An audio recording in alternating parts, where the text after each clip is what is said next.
DK নিউজৰ বিশেষ সাহিত্য কথা অনুষ্ঠানলৈ মই ৰাজীৱ বৰুৱাই আপোনালোক সকলোকে স্বাগতম জনাইছোঁ।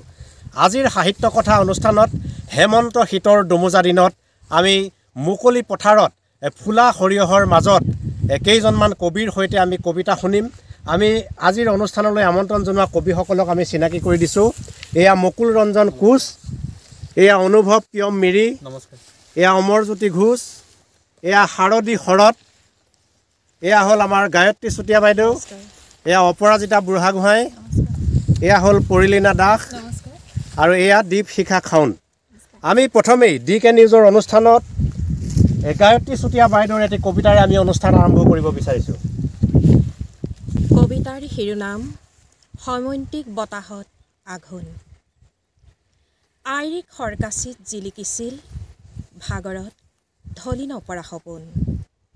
নলখিমী উদং ভঁৰালত সুমুৱাৰ সুখ। মনত পৰে পিতাইহঁতৰ পাৰা পাৰহীন আশাবোৰৰ কথা। শীতৰ কুঁৱলীত জঠৰ লগা পাতবোৰৰ টপ টপকৈ সৰি পৰা নিয়ৰৰ টোপালৰ মাজেৰে চেনি মাৰি বকিয়াই দি বাট বোলো। পুৱা গধূলিৰ মৰি থকা খোজবোৰ ধূলিয়ৰী বাটত প্ৰতিদিন জি উঠে। এইবাৰ মোৰ চুবুৰীৰ খেতিয়কৰ নিৰন্ন নিশাৰ নিশাটোৰ জ্যোতি। যদিও পুৰণি মচিব খোজা নাই, এইবাৰ আজোককাৰ মুক্ত আত্মাৰ আশাৰ সম্ভাৰ। নদী আৰু হালধীয়াৰ মৃদুগন্ধত সৈমন্তিক বতাহত শীতৰ পূৰ্বাভাস। এটি দুটি সৰু ফুলত নিয়ৰৰ অশ্ৰুজল। এজাক হালধীয়া হাঁহি উবুৰি খাই পৰিছেহি আজোককাৰ পথাৰ। মেলি দিছে গন্ধবাহকেও উৰ্মিময় উলাহ। মুজোৰা মৰা ৰ'দৰ উত্তাপে কয়, শীতৰ জোনটোৱে জাক বিচাৰে ফুলি উঠাৰ বাসনাত ফুটি নুঠে ভাগৰ। কেতিয়াবা জীৱনৰ মধুৰতা প্ৰাপ্তিত নাথাকে, যিদৰে অন্তিম সময়ত নদীৰ পাৰতেই শেষ হয় জীৱনৰ লেনদেন। ধন্যবাদ। আমি গায়ত্ৰী বাইদেউক ধন্যবাদ জনাইছোঁ। এইবাৰ আমি কবিতা শুনাব বিচাৰিম শাৰদী শৰতৰ এটা কবিতা। নমস্কাৰ। কবিতাৰ শিৰোনাম কঢ়ানৈৰ পাৰত অনুভৱৰ মেলা। এটি হেঙুল বলীয়া সুৰীয়া বেলিত হেমন্ত শীতৰ দুমুজাত কঢ়ানৈৰ পাৰত এখনি হালধীয়া দলিচা। সৰিয়হ ফুলৰ হাঁহিয়ে খলকনি তোলে আঘোণৰ নিৰ্মল আকাশ। অনুভৱৰ অনুৰণনত গুঞ্জৰিত হয় ভীম পৰা চাপৰি। সুদূৰৰ পৰা ভাহি অহা গৰখীয়া বাঁহীৰ সুৰ এটাই তালত তাল মিলাই নাচি উঠে। সৌ অপৰাহ্নৰ ৰান্ধনি বেলিটো ডুব যাব খোজে কঢ়ানৈৰ বুকুত। আহা হে অনুভৱীসকল, হাবুং ঘুগুহা দৌল আৰ্হি দেৱালয়ৰ পবিত্ৰ নিৰ্বালী কঢ়িয়াই অনা কঢ়ানৈ এচলু পানীৰে পবিত্ৰ কৰোঁ আমাৰ পাৰ্থিৱ শৰীৰ।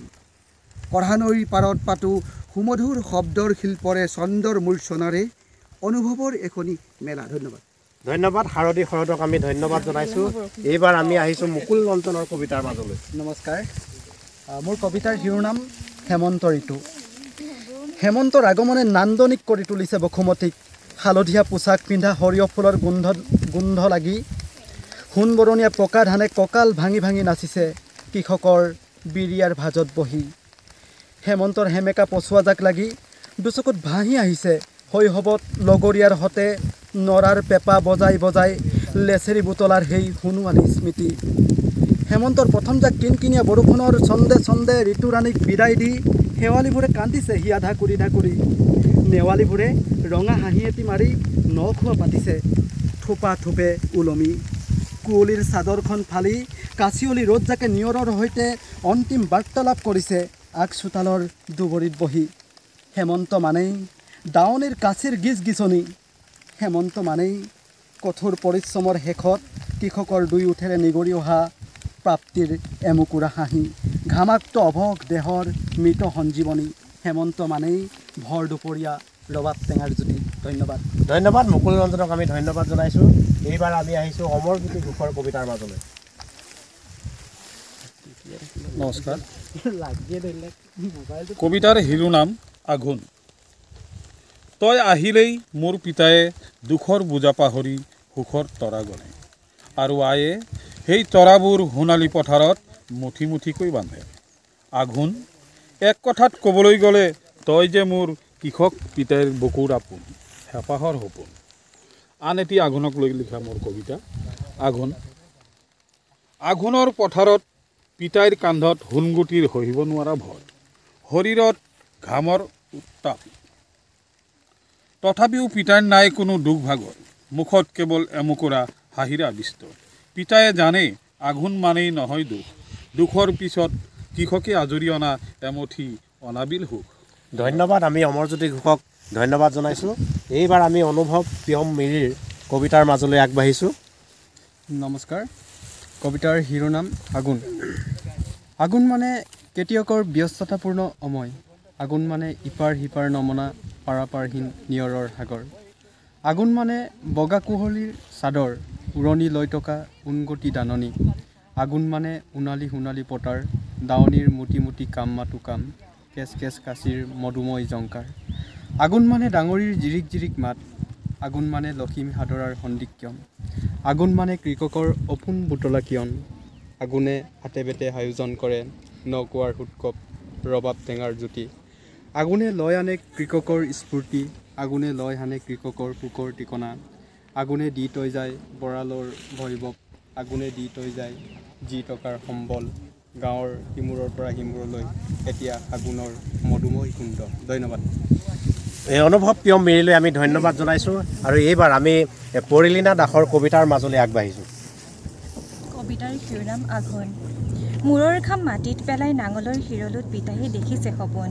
আয়েও পিতায়ে বোলাই দিয়া কঠীয়াৰে বোকাত গুজি ৰচিছে সপোন হেঁপাহৰ।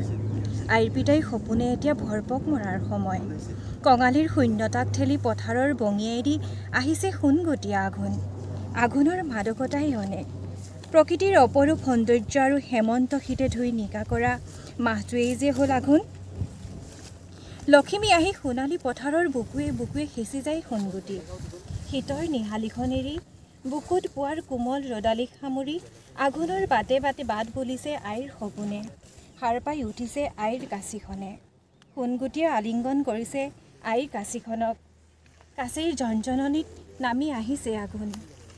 এইবাৰ আঘোণ আহিছে দলটো ভেন্দুলোককৈ। পিতায়ে কঢ়িয়াইছে সপোনবোৰক ডাঙৰীৰ ভৰত। ডাঙৰীৰ ঝনঝননিত পিতাই তামোলৰ হেলেঙি বোৱা উঠৰ ফাকেৰে বাগৰিছে এটি হেঙুলীয়া হাঁহি। ধন্যবাদ। আমি পৰিলীনা দাসক ধন্যবাদ জনাইছোঁ। এইবাৰ আমি দীপশিখা খাউণ্ডৰ কবিতাৰ মাজলৈ আহিছোঁ। কবিতাটো পাঠ কৰিবলৈ ওলাইছোঁ। কবিতাৰ শিৰোনাম শীতৰ সপোন। আশাবোৰ জীয়াই আছে চিপাল সৰিয়হ ডৰাৰ দৰে। পাহি মেলি লহপহাই থকা সৰিয়হৰ কেঁচা ৰাগীত সি সপোন ৰচে। পাতি চাইকেলখনৰ ঠিক সোঁমাজতে এটা মস্ত থৈলাত দুমোন সৰিয়হ কঢ়িয়াম। সৰু ফুটীয়া এসোপামান হেঁপাহ। পকী ৰাস্তাৰে চাইকেলখন লৈ এইবাৰ টাউনৰ বজাৰলৈ যাম। আহোঁতে চেনাই লৈ নখ পুলিচ এডালো আনিম। তাইৰ হেনো নখবোৰ শুকাই যায় সৰিয়হ তোলোতে। অঁ, নীলা ৰঙৰ নখ পুলিচ তাইৰ বৰ প্ৰিয়। নীলা হেনো বৰ বিশাল, ঢুকি নোপোৱাকৈ গভীৰ। ধন্যবাদ। আমি দীপশিখা খাউণ্ডক ধন্যবাদ জনাইছোঁ। এইবাৰ অন্য এগৰাকী কবি অপৰাজিতা বুঢ়াগোহাঁইৰ কবিতাৰ মাজলৈ আমি আগবাঢ়িছোঁ। কবিতাৰ শিৰোনাম খেতিয়কৰ ল'ৰাজন। সি কৈছিল তাৰ পিতাক খেতিয়ক হোৱাৰ বাবে সি সুখী। এই কথাষাৰে মোক অসুখী কৰিছিল।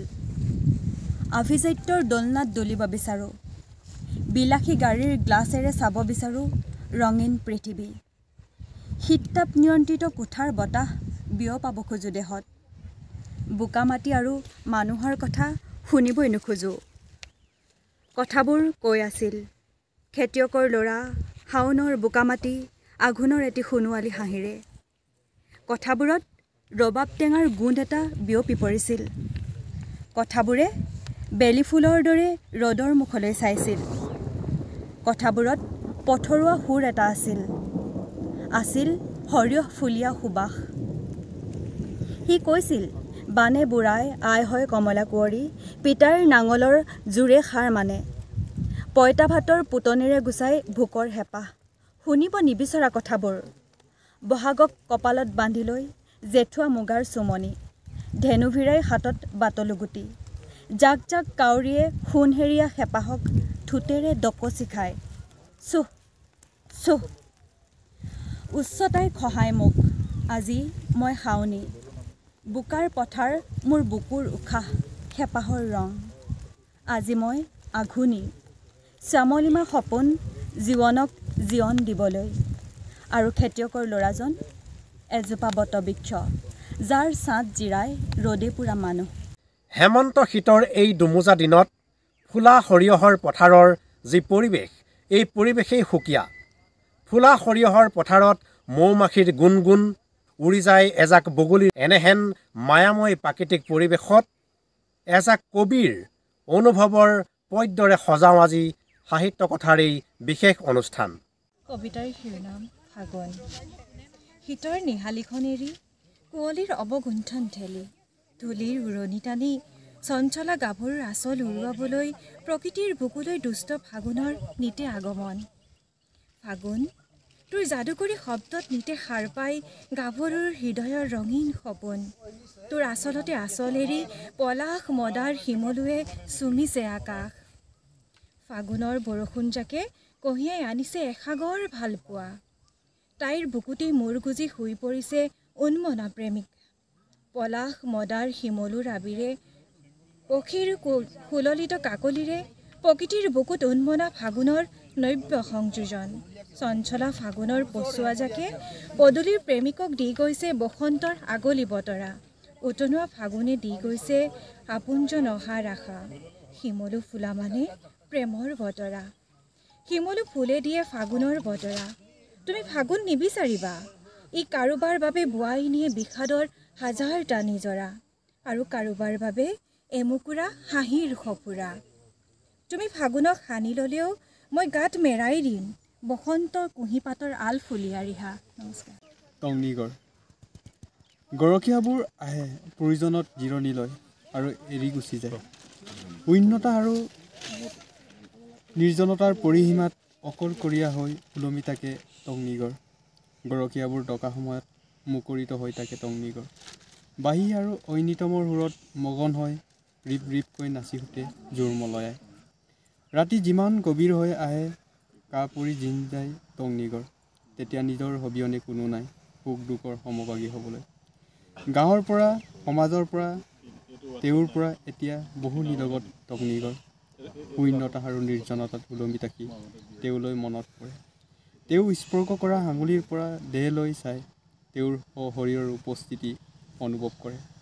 নিবাস অকৃত্ৰিম মৰমেৰে তেওঁৰ টংনিগড় আজি সেদিন গুচি গ'ল আজিও শুভতি নাহিল তেওঁ নথকাত আজি পৰিত্যক্ত টংনিগড় তেওঁৰ সপেক্ষাত আজি সাঁতোৰ টংনিগড় বেকুৰ গজি শুৱলি গৈছে বতাহত উৰি হেৰাই গৈছে খেৰবোৰ আৱলি পৰিছে কুটাবোৰ ৰোহাবোৰ ধন্যবাদ মোৰ দ্বিতীয়টো কবিতা শিৰোনাম এবাৰ আহিব মুখ ৰিচাপৰিলৈ বছৰ বন্ধিয়া ৰিহাভাজৰ আঘ্ৰাণ কেনেকুৱা যদি নাজানে আহিবচোন মৌখুলি চাপৰিৰ ফাটবিহুতলিলৈ লৈ চাবহি এবাৰ হ'ব পাৰে সুগন্ধিয়ে পিতা হাজাৰ ছাতিৰ সমাহাৰী দেখা নাই যদি কেতিয়াও আহিব ইয়ালৈ ধূলিয়ৰী গুণ আঁতৰাবলৈ ঢোলৰ গুমগুমনিত পখৈ ৰ'দতো হঠাতে সৰি পৰিব যেতিয়া ডাৱৰ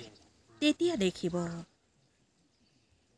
ফাগুনৰ চুলিত বসন্ত ওলমি আহোঁতে বৰদৈ চিলাৰ পাখিয়ে কোবাই যোৱাৰ পাছতো চিৰসেউজ হৈ থকা চিচু গছৰ তললৈ পোনে পোনে আহিব কাষতে গঢ় লোৱা মেলাত ক্ষণমাত্ৰ চকু ৰাখিব তেতিয়াহে ৰি ৰিকৈ বাজি থাকিব মাদকতাৰে ভৰপূৰ ফাটবিহুৰ নিৰূপম সুৰ যদি বিচাৰি সাকৈ দি গৈ চাৰিকৰীয়াৰ সিপাৰৰ পাৰতে বহিম দিয়ক সন্ধিয়াটো জোনাকে বুঢ়াব লিহিৰি আঙুলিৰে গন্ধবাহকে আচুৰি দিব চুলি বিচাৰি চাম বালিগাঁৱৰ ববি মামু ভন অথবা গুটিমালিহঁতৰ জেঠুৱা বালিপূজত লেকেটীয়া গৰাত ভৰি পিছলা ৰূপ শিখোজ ভিজা কাপোৰেৰে জকাইখন লৈ সাপে খাটি বিলৰ পৰা উঠি আহোঁতে এৰি থৈ অহা সিহঁতৰ জোনাক পিছলা হাঁহিবোৰ চেনি মাৰি পথাৰৰ বকিয়াই দি বিচাৰি নাযাওঁ দিয়ক বাট যে বহু দূৰ বতাহী সময়খিনি বন্ধনীয়া গুণ লগা গানটো কেৱল হ'ব আমাৰ নিজে বোৱা বিহুৱান দিব নোৱাৰিলেও মোৰ চহৰৰ খৰকৈ দূৰপতি গৰকা বান্টো লাহিবাৰী অথবা দীঘলা গাঁৱৰ শিপিনীৰ এখন বিহুৱান উপহাৰ দিম আহিব এবাৰ আহিব মৌকুৰি চাপৰি ফাট বিহুলৈ ধন্যবাদ শব্দবোৰ দলিয়াই দিয়াৰ কথা নাছিল বাকৰিখনত শব্দবোৰ দলিয়াই দিয়া হৈছিল কেৱল আপোনাৰ অকৃত্ৰিম মৰমত শব্দবোৰে ভাল পায় ৰ'দ শব্দবোৰে ভাল পায় বৰষুণ শব্দবোৰে ৰ'দ দিলে ৰঙত ৰাঙলী হয় নাচি উঠে বহাগৰ পাত গাভৰু নাচনীৰ দৰে বৰষুণ দিলে জীপাল হয় মৰুভূমিৰ দৰে শব্দবোৰে ৰ'দত সুখৰ গান গায় বৰষুণত ছবি আঁকে সেউজীয়া এক কথাত শব্দবোৰ প্ৰেমিক চৰাই ৰ'দ বৰষুণৰ যাৰ বাবেই দলিয়াই দিয়া হয় শব্দবোৰ সেই বাকৰিখনত কবিতাৰ শিৰোনাম দাহেচীয়া ৰজাকৰ দৰিয়লি কেঁচা নদীৰ গোন্ধত মতলীয়া তুমি আকাশত ফুলা এপাহি ৰ'দ তোমাৰ প্ৰতিশ্ৰৱী গাঁত খানি মই বৰষুণ ফুলা এখন নদী কেনভাছত চিকচিকীয়া প্ৰেমৰ পানী ৰঙৰ লেণ্ডস্কেপ আকাশত জুই ফুলৰ তুলিকা ফুলৰ পাহি লেৰেলি হাঁহে মই যে আজীৱন ৰ'দৰ প্ৰেমিক চকু মেলি আকুশাহত ফুলৰ গোন্ধ নিচাত আসক্ত উন্মাদ নদী ডাৱৰ সৰি মোৰ কলিজা তিয়াই নদীত এই বুকু বেৰঙী পানী বৈ যায় নৈখন সূৰ্যমুখী হৈ আকাশৰ বাটেৰে দহেচীয়া ৰজাকৰ দৰিয়লিত নৈখন শুকায় হাবুঙৰ কণেং কি যে সজল চাৱনী তাইৰ লাৱনী দেহাতি ভাঙিছে গুমৰাগ সমানৰ লয়লাসত মিচিকি হাঁহিটিয়ে যেন চমকত মাৰিছে বিজুলী ভৰিৰ গিৰিপনিত কঁপিছে মঘুলি চাপৰিৰ ফাট বিহুতলী তাইৰ উদ্দাম নাচোনৰ তালত চাৰিকৰীয়াও ল'ব খোজে ভৰ বাৰিষাৰ ৰূপ শাৰী শাৰী গছবোৰেও হালি জালি নাচিব ধৰে তাইৰ সতে তালত তাল মিলাই ৰিবি গাছেঙৰ ভাজত বান্ধি ৰখা আচিনায়াংবোৰ ওলাই আহিছে অন্যতমৰ চিকুণ সুৰ হৈ আবেলিৰ কোমল ৰদালিয়ে আঁকিছে তাইৰ গোলাপী কালত এটি সাঁতোৰ ৰঙী চুমা ৰক্তিম উজ্জুৰিত বিৰিঙিছে বলীয়া বসন্তৰ উন্মাদনাবোৰ তাই জানো নহয় মোৰ মন সৰেগৰ ৰূপেশ্বৰী হাবুঙৰ কাংকান কনেংজনী ধন্যবাদ মোৰ দ্বিতীয়টো কবিতাৰ শিৰোনাম কেতিয়াবা তোৰ প্ৰেমত পৰিবৰ মন যায় কেতিয়াবা তোৰ প্ৰেমত পৰিবৰ মন যায় দুৰ্দান্ত প্ৰেমিকৰ পোছাক পিন্ধি চিঞৰি চিঞৰি ক'বৰ মন যায় I love you Arundhati I love you কেতিয়াবা তোক আপোন কৰিবৰ মন যায় তোৰ ৰূপ যৌৱনৰ নীলাভ জোনাকেদি পিটপিটাই ফুৰা ফাগুনৰ ৰংবোৰ দেখি ভাঙি থানবান কৰি ছিঙি পেলাবৰ মন যায় জাত্যভিমানৰ বাধাৰ পাচিৰ তোৰ কাজল চকুৰ আকুল নিবেদনত অতিক্ৰম কৰিবৰ মন যায় মধ্যবিত্তৰ লক্ষ্মণ ৰেখাডাল দুভৰিৰে মোহাৰি মাতাল প্ৰেমিকৰ দৰে তোৰ আচলৰ একোণত কলিজাৰ সঁচা মৰমবোৰ সপি দিবৰ মন যায় দুহাতেৰে কাজলি পাতি তোৰ বাবেই হৃদয়ৰ ৰেগিস্থানৰ ৰঙা বালিত আশাৰ পিৰামিড সাজিবৰ মন যায় তিনিআলিৰ চকত আগভেটি ধৰি আকৌ এবাৰ সুধিবৰ মন যায় ঐ অভিমানী অৰুন্ধতী দুমোজাত আৰু নাৰাখিবি খুলি কৈ দে না মোক ভাল পাওঁ বুলি তইতো নাজান অৰুন্ধতী তোক নাপাই হেৰুৱাৰ ভয়ত আজিও তোৰ দূৰে দূৰেই মোৰ অৱস্থিতি কুৎসিত চেহেৰাৰ গৰাকী হৈ কিদৰে বুজাওঁ তোক মোৰ পৰিধিবিহীন প্ৰেমৰ সীমাহীন পৰিধি তই ভুল নবুজিবি মধ্যবিত্ত জীৱন শৈলীত দৰিদ্ৰতাৰ পক্ষ ৰ'দ যাকে আশাহত কৰি যায় প্ৰতিজন দৰিদ্ৰ প্ৰেমিকৰ প্ৰতিখন মনৰ পৃথিৱী হয়তো সেইবাবেই উপহাস আৰু লজ্জাৰ ভয়ে মোক আজিও কৰে মুকবধি যাৰ ফলশ্ৰুতিত বুকুতেই মৰহে বুকুত ফুলা আশাৰ পাপৰি বিশ্বাস কৰ অৰুন্ধতী এতিয়া তোৰ অনুপস্থিতিত প্ৰতি নিশাই উমান পাওঁ দুখৰ সঘন উপস্থিতি যৌৱনৰ ঘূৰ্ণি বতাহজাকত কক্ষচ্যুত হৈ ঠিকনা হেৰুৱাই পেলোৱা অঘৰী সপোনজাকক স্থায়ী ঠিকনা দিব খুজি আজিও বাট চাই ৰওঁ তোলৈ পদূলিমুখৰ নঙলাডালত বহি। ধন্যবাদ। কবিতাৰ শিৰোনাম গৰাকীৰ ইচ্ছা। গুঠি থোৱা ইটাৰ ওপৰতে বহি আছে খিৰিকীখন। গজালবোৰে সাৱটি আছে কাঠৰ গভীৰতাক। ভিতৰলৈ সোমাবলৈ বতাহক কেতিয়াবা অনুমতি দিয়ে, কেতিয়াবা নিদিয়ে। সেয়া গৰাকীৰ ইচ্ছাৰ ওপৰত নিৰ্ভৰ কৰে। পোহৰক ভিতৰলৈ সোমাবলৈ দিব বিচাৰে, পৰ্দাবোৰে আমনি কৰে। পোহৰ আৰু পৰ্দাৰ মাজত কোন জিকিব, সেয়া গৰাকীৰ ইচ্ছাৰ ওপৰত নিৰ্ভৰ কৰে। খিৰিকীখনে কেতিয়াবা গৰাকীক দেখুৱাব বিচাৰে খৰ খোজে যোৱা গৰখীয়াৰ ধূলি, দৌৰি জঁপিয়াই থকা বলবোৰ, গছৰ সৈতে আত্মীয়তা হেৰুওৱা সৰাপাতৰ দুখবোৰ। দুপৰীয়াৰ কাজিয়া এখনো দেখুৱাব বিচাৰে আধা খোলা খিৰিকীখনে। পুৰণি গোন্ধবোৰ কোঠাটোৰ ভিতৰত ৰাখি থ'ব খোজে। কাচিয়লি ৰ'দৰ চিকমিকনি, বৰষুণৰ এচাৰেকনি, ধুমুহাৰ বাঁ মাৰলি, ৰৌদ্ৰতা, আন্ধাৰৰ গভীৰতাক আওকাণ কৰি কেইবাদিনো ধৰি খিৰিকীখন খোল খাই আছে গৰাকীৰ ইচ্ছাত। ধন্যবাদ। সাহিত্য কথা অনুষ্ঠানৰ পৰা আজি ইমানতে আমি বিদায় মাগিছোঁ। পুনৰ পৰৱৰ্তী এটা খণ্ডত আমি লগ পাম ঢকুৱাখানাৰ এগৰাকী বিশিষ্ট লেখক বা কবিক।